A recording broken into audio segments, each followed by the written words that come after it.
18% of US adults have taken GLP-1 drugs. What's the concern?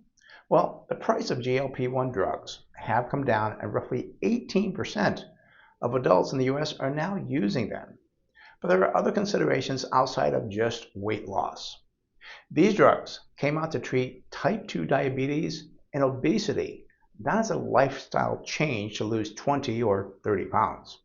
It is estimated that about half the people will stop taking the drug after 1 year and will probably be very disappointed with their future weight management.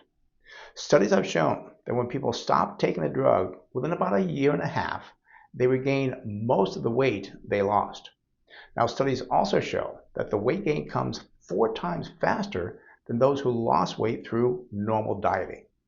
While on these drugs, people see their blood pressure, cholesterol, and blood glucose levels improve, but when they're off the drug in a little over a year, well, those levels go right back to where they were.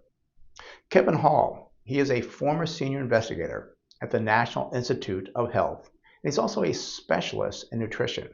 He says once you're off the drugs, your appetite will be much higher than it was, and you could even end up overeating more, which leads to taking in too many calories after you're off the drugs. Another study shows people who gain the weight back and decide to go back on the medication, well, it's not as successful the second or the third time around. People also don't realize a thing called weight cycling, or gaining and losing weight, and how that can affect the percent of fat to muscle. Now, it is estimated that when you lose weight, about 25 to 30% of it is muscle.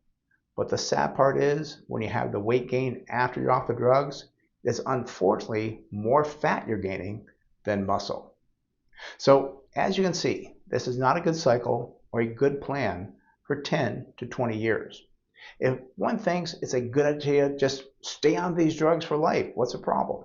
There are long-term risks such as gallbladder disease, pancreatitis, and kidney disease.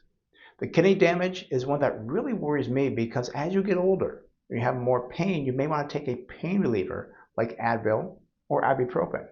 But doctors, they now look at people's kidneys when they're older to see if they can handle Advil or ibuprofen, which is another strain on your kidneys. Being concerned with how you look and taking the easy way out to look better by popping a pill or taking an injection may cause you to have regrets when you're older. I'm Brent Wilsey with Wilsey Asset Management.